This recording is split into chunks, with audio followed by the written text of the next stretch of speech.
За энэ манай дээр энэ хүрээс 30 батарейныхаа нөөцийг тодорхойлуулж байгаа. Тэгээд ингээд сайхан битүүмжил гэдэг нь юу гэдэг вэ?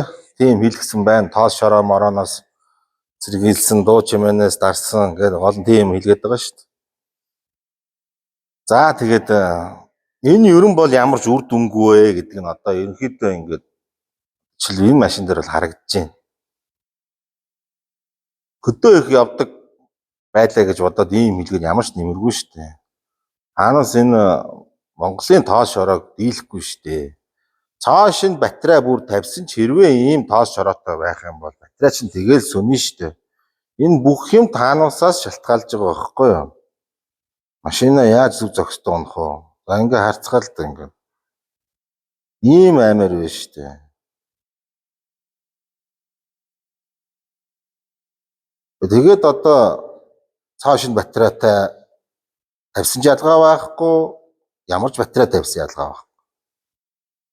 Ингэхээр бүх юм таануусаас өөрсднөөс чи хамаарнаа. Машина зөв зохистой унж хэрэглээ. Энэ хаанаас яагаад тоос шороо ороод байгааг өөртөө хайж зөв тодорхойлол тоо. Энд чинь хуучин машин шүү дээ. Бүх ирзээ дүмжил нь алдагдсан байгаа шүү дээ. Мянган юм наалгасан ч нэмэргүй байгаад байгаа байхгүй юу?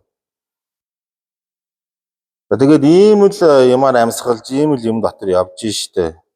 Тэгээд ийм байлаагаад батарей яаж сайн байх юм бэ? Байх үндэслэл байхгүй штэ. Шал дэмийн үнд одоо мөнгө өрхөө болох хэрэгтэй. Энд юу бодтоор логиктой хандаж сурах хэрэгтэй байна.